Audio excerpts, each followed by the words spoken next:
नमस्कार, मैं हूं आपके साथ प्रगति चतुर्वेदी और आप देख रहे हैं साधना प्लस बिहार झारखंड। खबरों की शुरुआत करेंगे, लेकिन उससे पहले नजर सुर्खियों पर।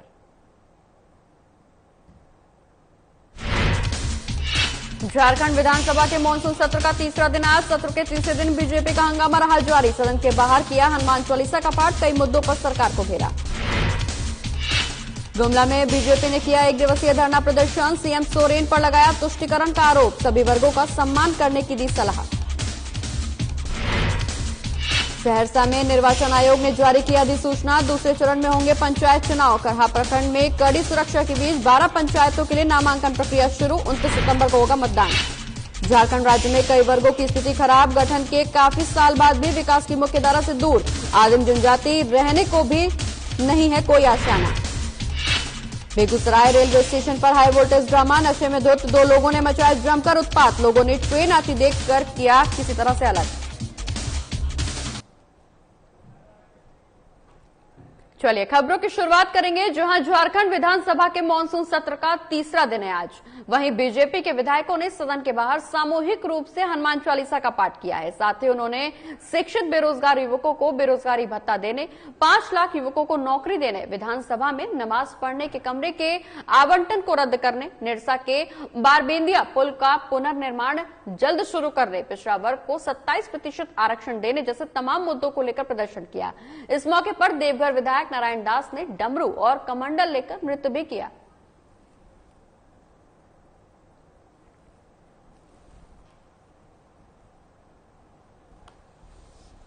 देवघर बाबा बैद्यनाथ की नगरी है, नटराज की नगरी है, झारखंड का सांस्कृतिक राजधानी है। पूरे देश में तमाम धार्मिक स्थलों को खोला गया है, लेकिन कुछ सोच के तहत इस निकम्मी सरकार ने जो कुलकर्णी मंत्र में सोच रही है, बाबा को 5 महीने से नजर बंद करके रखा है, बैन करके रखा है। और बाबा मंदिर जो है वो पूरे देश दुनिया का आस्था का केंद्र है। यहाँ इन्हीं से व्यापार चलता है। जितने लोग हैं, चाहे फूल वाला, बद्धी वाला, सिंदूर वाला, पुरोहित समाज, फोटोग्राफर, जितने भी लोग हैं, सबके लिए आज मरने की स्थिति पैदा हो गई है। रोज देवघर को बंद किया जा रहा है। हाथ में कटोरा लेके लोग भीख मांगने को मजबूर हो गए हैं। कितने व्यवसायिक का पलायन कर चुके हैं। इसलिए मैं सरकार को आगाह करने के लिए आया हूँ, चेतावनी देने के लिए आया हूँ, और बाबा ने भेजा है मुझे कि सरकार को आगाह कीजिए। वहीं झारखंड विधानसभा में विरोध की सारी हदें पार हो गईं, जब बीजेपी के विधायकों ने ढोल और झाल के साथ जय श्री राम के नाम के साथ विधानसभा के बाहर प्रदर्शन किया। दरअसल विधानसभा में बन रहे नमाज अदा करने के लिए अलग से कमरा आवंटित किए जाने की व्यवस्था के बाद गतिरोध लगातार बढ़ता जा रहा है। संवाददाता नवीन शर्मा ने विरोध की मूल वजहों को जानने की कोशिश की है। देखिए, आप मेरे पीछे बैकग्राउंड में एक आवाज सुन रहे होंगे कि मानो आप किसी मंदिर में हैं, लेकिन ये कोई मंदिर में नहीं है।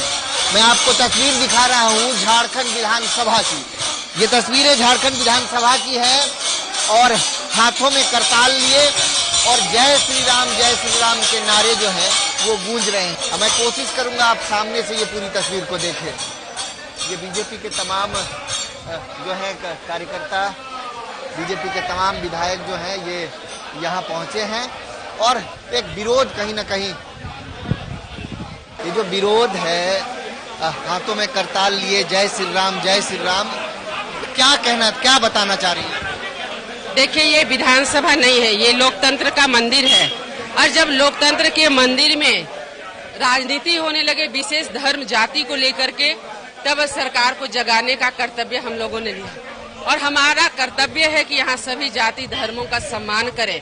लेकिन जिस प्रकार आपने देखा कि अभी 2 दिन पहले माननीय विधानसभा अध्यक्ष जी ने यहाँ पर विशेष कमरा विशेष समुदाय के लिए आवंटित करने का काम किया है, तो नमाज अदा करना कोई गलत बात नहीं है। हम सभी धर्मों का सम्मान करते हैं, लेकिन लोकतंत्र के मंदिर में इस तरह के कार्य नहीं होने चाहिए। ये 7 वर्ष हो गए मुझे भी सदस्य बने हुए, और 7 वर्षों के अंदर झारखंड विधानसभा के अंदर इस प्रकार की व्यवस्था हमने कभी नहीं देखी।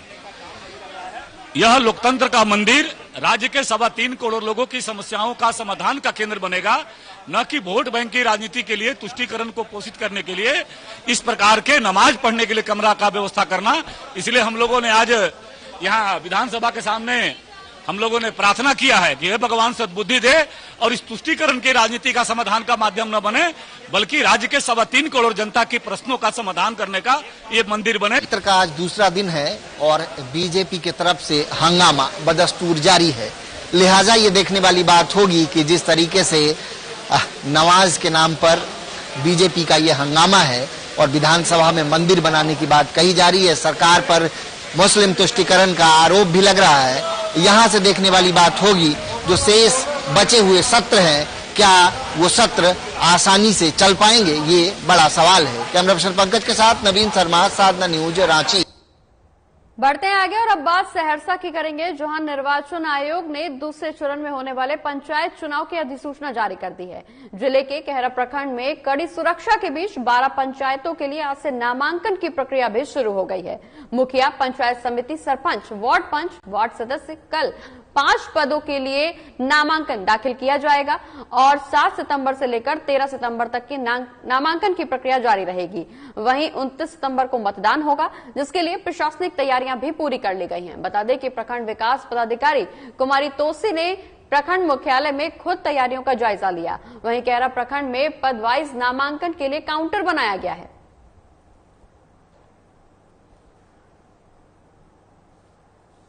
7 सितंबर मंगलवार से हमारे प्रखंड में नामांकन की प्रक्रिया शुरू हो रही है, जो 13 तक चलेगी। हमारे यहाँ 5 पद के लिए नामांकन दिया जाना है, जिसके लिए हम लोगों ने हर पद के लिए एक ARO रिक्रूट किया है, जो पदवार अपना नामांकन देंगे। इसके लिए लेटर निकाल दिया गया और एक टीम गठित कर दी गई है।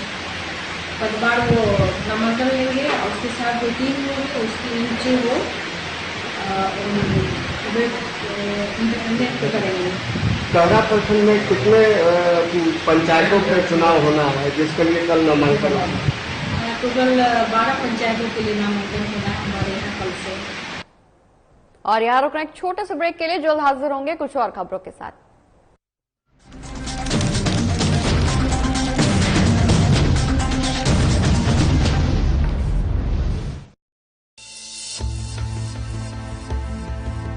रामकृष्ण मिशन अस्पताल रांची में सेवा का एक सर्वोत्तम संस्थान। 7 दशकों से रामकृष्ण मिशन सैनिटोरियम में सभी बीमारियों का आधुनिक पद्धति से सस्ते दर पर इलाज। अस्पताल में अनुभवी डॉक्टर और कुशल नर्सें रखेंगी आपका विशेष ख्याल। सभी आधुनिक चिकित्सकीय उपकरणों से लैस 24/7 है सेवा में समर्पित। रामकृष्ण मिशन अस्पताल, खूंटी रोड, तूपुदाना, रांची, जिसका सेवा ही परम धर्म है।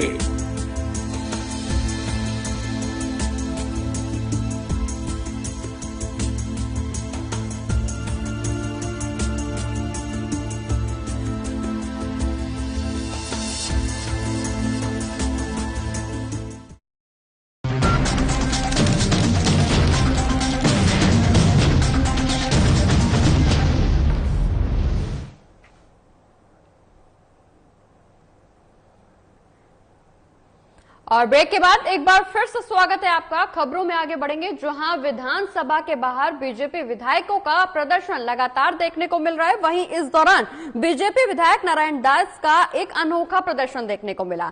दरअसल ये डमरू वाला प्रदर्शन किया गया, जहां पर सरकार पर देवघर बाबा मंदिर को बंद रखने का आरोप भी लगाया गया। सदन के बाहर आज बीजेपी के देवघर से विधायक नारायण दास पुजारी की वेशभूषा में हाथों में डमरू लिए बाबा की भक्ति में नाचते गाते हुए नजर आए। सरकार पर इस दौरान उन्होंने आरोप भी लगाया कि देश में कई महत्वपूर्ण मंदिरों को खोल दिया गया है, लेकिन देवघर मंदिर अभी भी बंद है। मैं सरकार के इस फैसले का विरोध करता हूं।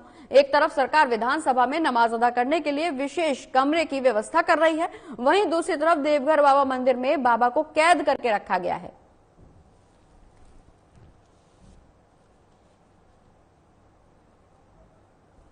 ये है विधायक नारायण दास जी, जिनकी वेशभूषा को देखकर आपको ऐसा लगेगा कि ये किसी मंदिर में पहुंचे हैं, लेकिन ये किसी भगवान का मंदिर नहीं है, बल्कि ये संविधान का मंदिर है। तो निश्चित तौर पे मैं इनसे भी बात करूंगा, लेकिन आप तस्वीरों में देखेंगे आजकल बड़ी चर्चा में भी है। नारायण दास देवघर से विधायक हैं और आज जो विरोध करने पहुंचे हैं वो विरोध ये भी है कि अभी तक देवघर मंदिर को खोलने की इजाजत सरकार की तरफ से नहीं दी गई है, लिहाजा ये विरोध लगातार करते आए हैं और सदन के बाहर आज इस चीज का विरोध भी कर रहे हैं। एक बार मैं बात भी करूंगा, लेकिन निश्चित तौर पर ये तस्वीरें बहुत कुछ बताती है। जो विरोध की कई तस्वीरें इन दिनों सदन के बाहर आपको देखने को मिल रहा है। क्या नारायण जी, नारायण जी बाबा को बोल रहे, बाबा को नारायण जी, ये कैसा विरोध? ये विरोध सकारात्मक विरोध है और ये विरोध वहाँ की जनता और पूरे झारखंड प्रदेश नहीं बल्कि हिंदुस्तान के जनता के लिए न्याय के लिए ये विरोध है। जिस प्रकार से ये निकम्मी सरकार जो कुंभकर्ण की नींद में सोई हुई है, लगातार 5 महीने से बाबा वैद्यनाथ मंदिर के पट को और बासुकीनाथ धाम के मंदिर को पट को बंद करके रखा है। सिर्फ बंद ही नहीं किए हैं बल्कि बाबा को कैद कर लिए हैं, बंद कर लिए हैं और बाबा मंदिर के भरोसे ही स्थानीय लोगों का रोजगार चलता है। वहां के लोगों का आज लोगों के सामने भूखमरी की स्थिति आ गई है। लोग पलायन को मजबूर हैं, चाहे वो फूल माला बेचने वाला हो, बद्धी बेचने वाला हो, सिंदूर बेचने वाला हो या पुरोहित समाज जो एक बड़ा समाज है, वो भी भूख मरने को तैयार है। कोरोना के गाइडलाइन को देखते हुए बंद किया गया। हम यही कहते हैं कि देश में जितनी भी धार्मिक प्रतिष्ठान है उसको खोला गया, आप कोरोना गाइडलाइन के तहत ही खोल दीजिए। जिसने वैक्सीन लिया है उसी को अंदर प्रवेश कराइए, कोरोना टेस्ट करके कराइए। लेकिन देवघर में अर्घा सिस्टम भी लगता है, आपको पता होगा।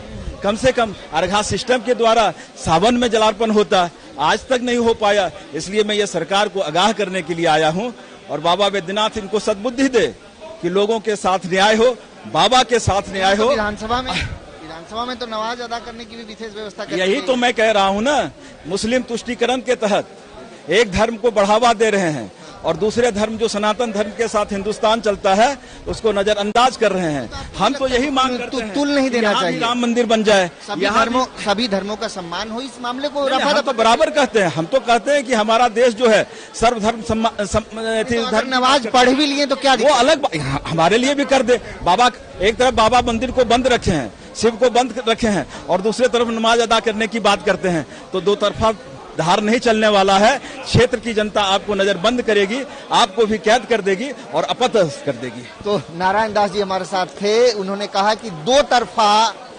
नहीं चलेगा। आप एक धर्म को बढ़ावा दे रहे हैं तो वहीं दूसरे धर्म के प्रति आपकी जो तरीका है, जो चीजें हैं वो गलत है। आप दूसरे धर्म को रोकने का प्रयास कर रहे हैं। तो निश्चित तौर पर देखने वाली बात होगी, क्या इसके बाद देवघर मंदिर को खोला जाएगा। आरोप ये भी लग रहा है कि एक तरफ देवघर मंदिर को बंद किया गया है और दूसरे तरफ विधानसभा में नमाज अदा करने के लिए विशेष कक्ष की व्यवस्था की जा रही है। लिहाजा विवाद बढ़ता जा रहा है। देखने वाली बात होगी ये मुद्दा आखिर कहां जाकर के थमता है। कैमरा पर्सन कुणाल के साथ नवीन शर्मा, साधना न्यूज, रांची। बढ़ते आगे और अब बात गुमला की करेंगे, जहां जिले में बीजेपी के द्वारा प्रदेश संगठन के निर्देश अनुसार बीजेपी द्वारा हेमंत सरकार के तुष्टीकरण नीति के विरोध में हड़ताली वृक्ष के पास जिला अध्यक्ष अनूप चंद अधिकारी की अगुवाई में 1 दिवसीय धरना कार्यक्रम आयोजित किया गया। बता दें कि कार्यक्रम को संबोधित करते हुए जिला अध्यक्ष अनूप चंद अधिकारी ने कहा कि राज्य सरकार विकास का रोना रो रही है। आम जनता की मूलभूत समस्या सुख दुख से सरकार को कोई लेना देना नहीं रह गया है। भ्रष्टाचार, लूट खसोट चरम पर है और राज्य सरकार वोट बैंक की राजनीति करने में व्यस्त है। तुष्टीकरण नीति को बढ़ावा देकर किसी खास संप्रदाय को खुश करने के लिए लोकतंत्र के मंदिर विधानसभा को धर्म के आधार पर बांटा जा रहा है। नमाज अदा करने के लिए विधानसभा अध्यक्ष द्वारा कमरा आवंटित किया जा रहा है। जिला अध्यक्ष ने कहा कि मुख्यमंत्री सभी धर्मों का सम्मान करें। जब कमरा ही आवंटित करना है तो सभी धर्मों के लिए कमरा आवंटित होना चाहिए। बीजेपी सभी धर्मों का सम्मान करती है। रूप से भारतीय जनता पार्टी पूरे राज्य में आज 1 दिवसीय धरना का कार्यक्रम रखा गया है भारतीय जनता पार्टी के द्वारा।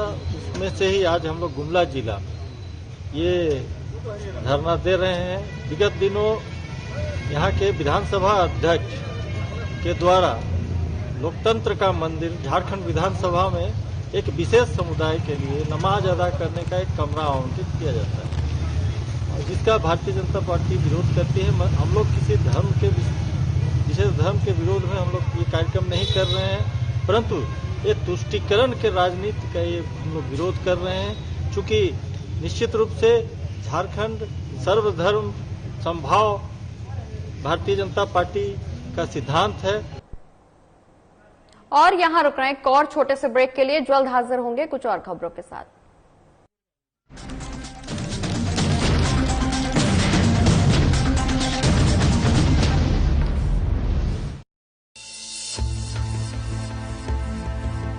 रामकृष्ण मिशन अस्पताल रांची में सेवा का एक सर्वोत्तम संस्थान। 7 दशकों से रामकृष्ण मिशन सैनिटोरियम में सभी बीमारियों का आधुनिक पद्धति से सस्ते दर पर इलाज। अस्पताल में अनुभवी डॉक्टर और कुशल नर्सें रखेंगी आपका विशेष ख्याल। सभी आधुनिक चिकित्सकीय उपकरणों से लैस 24/7 है सेवा में समर्पित। रामकृष्ण मिशन अस्पताल, खूंटी रोड, तूपुदाना, रांची, जिसका सेवा ही परम धर्म है।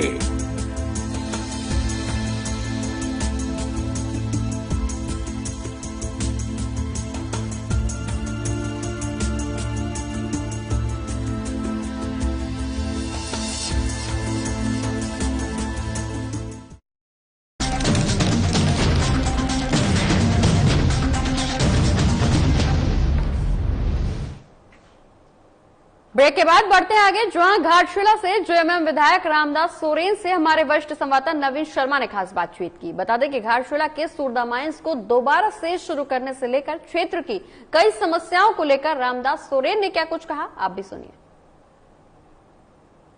घाटशिला से जेएमएम विधायक रामदास सोरेन जी मौजूद हैं।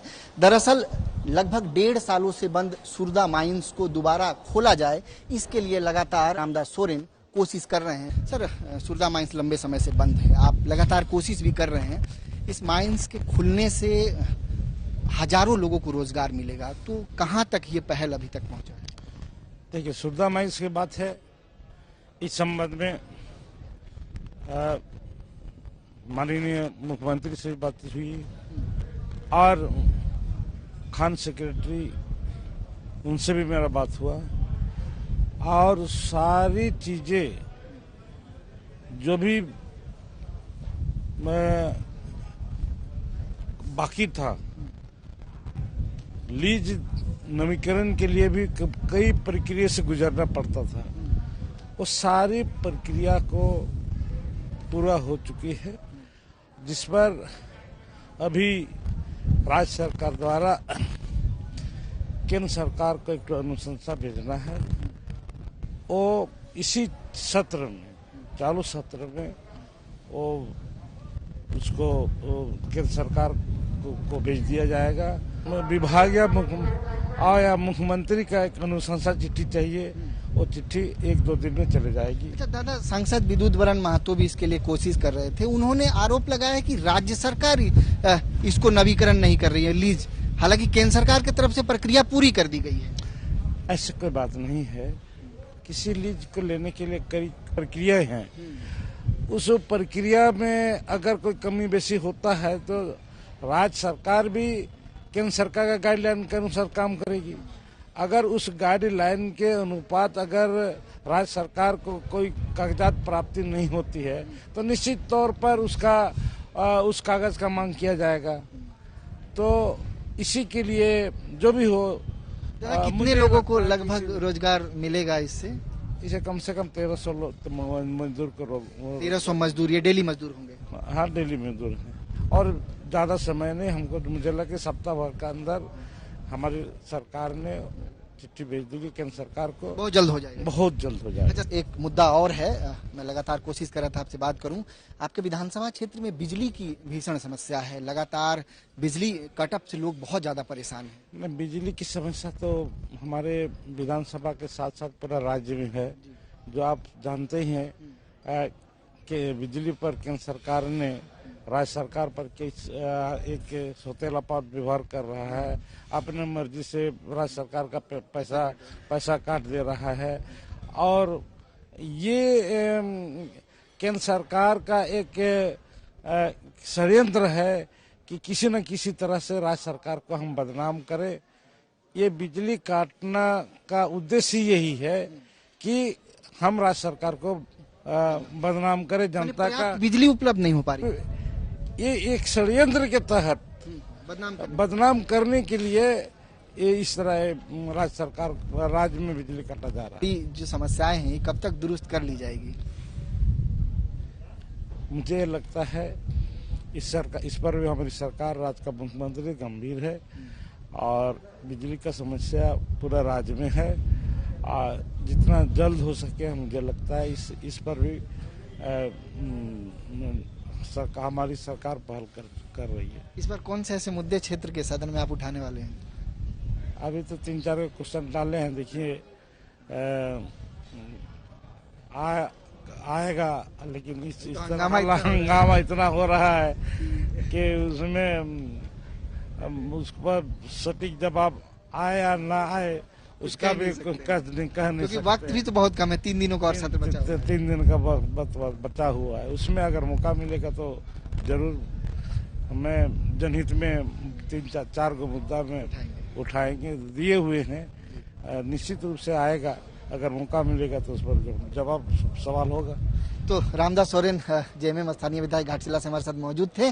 कई मुद्दों पर हम लोगों ने इनसे बातचीत की, क्षेत्र की बिजली समस्या हो, फिर सुरदा माइंस की समस्या हो। कैमरा पर्सन कुणाल के साथ नवीन शर्मा, साधना न्यूज, रांची। झारखंड गठन के कई साल बीत गए हैं, लेकिन राज्य में आज भी कुछ वर्ग ऐसे हैं जो विकास की मुख्यधारा के आसपास भी नहीं है। ऐसा ही हाल आदिम जनजाति के परिवारों का है, जिसकी आर्थिक, सामाजिक और पारिवारिक स्थिति ठीक नहीं है। चतरा जिले में आज भी बिरहोरो जनजाति की स्थिति बदहाल है। इनके पास आज भी रहने के लिए घर नहीं है। दशकों पहले बनाया गया आवास आज उनके लिए जी का जंजाल बनता जा रहा है। आवास के एस्बेस्टर से पूरी तरह से सड़ चुके हैं और जगह जगह से टूट भी गए हैं। सरकार के करोड़ों रुपए खर्च करने के बावजूद भी विकास के कोसों से दूर ये लोग नजर आ रहे हैं। इस विषय पर जब डीडीसी सुनील कुमार सिंह से पूछताछ की गई तो उनका कहना है कि आवास की जांच जिला कल्याण पदाधिकारी द्वारा गठित टीम के द्वारा कराई जाएगी।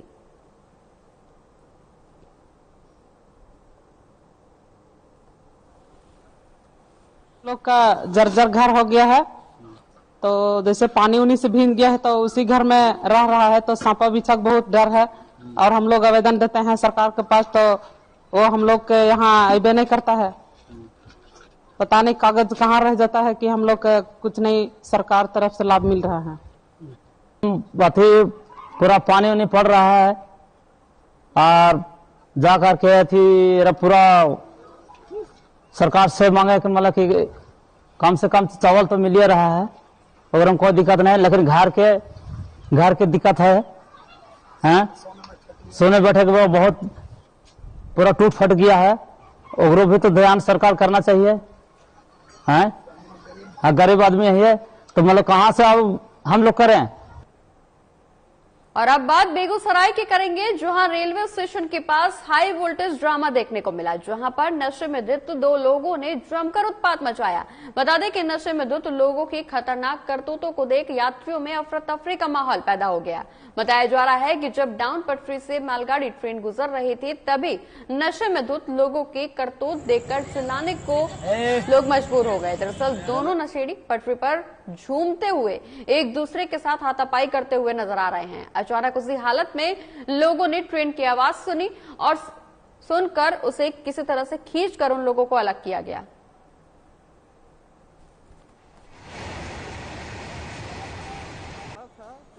डाउन लाइन में थ्रू सिग्नल हो चुका था और मालगाड़ी का अनाउंसमेंट भी हुआ था कि कोई लाइन को आर पार नहीं करेंगे, लेकिन एक आदमी वो टलमला रहा था, शायद नशे में था, मैं कंफर्म नहीं हूं, लेकिन गिरते पड़ते वो लाइन पर ही उतर पड़ा जिस पर ट्रेन आ रही थी। तो मैं इधर से हल्ला करने लगा कि कट जाएगा। चिल्लाने के क्रम में पीछे से उसका एक साथी था या कोई था, वो भी उतर पड़ा और दोनों मारपीट करने लगा बीच लाइन में। किसी तरह से जिस लाइन से ट्रेन गुजरने वाली थी उससे वो लोग दूर हट गए और काफी स्पीड में ट्रेन गुजर गई, वो बच गए। थोड़ी देर का फासला था, नहीं तो कहानी खत्म हो जाती। तो बेगूसराय के प्लेटफॉर्म की ये तस्वीर, जहां 2 युवक नशे में धुत होकर बीच पटरी पर चलते हुए नजर आए। वहीं इस दौरान जैसे ही ट्रेन का हॉर्न सुनाई पड़ा, आसपास के लोगों ने उन्हें किसी तरह से खींचकर एक दूसरे से अलग किया, प्लेटफॉर्म पर लेकर आए। बेगूसराय का यह पूरा मामला, जहां लोगों ने ट्रेन के सामने से किसी तरह से इन लोगों को हटाया। तस्वीरें आपकी टीवी स्क्रीन पर, जहां नशे में धुत ये युवक ट्रेन की पटरी पर चलते हुए नजर आ रहे हैं। बदहवास हालत में लोगों ने किसी तरह से इन्हें खींचकर प्लेटफॉर्म तक पहुंचाया, नहीं तो शायद कोई बड़ा हादसा हो सकता था।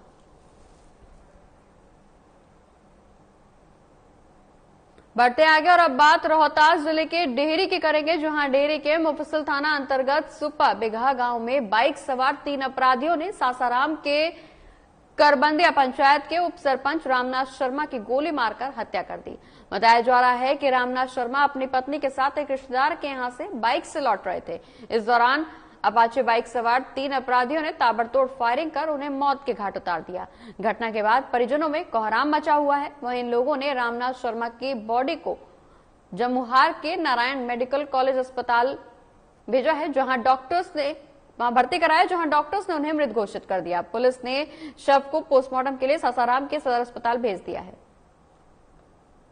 मेरे चाचा जी हैं। हाँ। और मेरे बुआ के घर से चाचा और चाची ग्राम तिलौथुर रमडिहरा से आ रहे थे।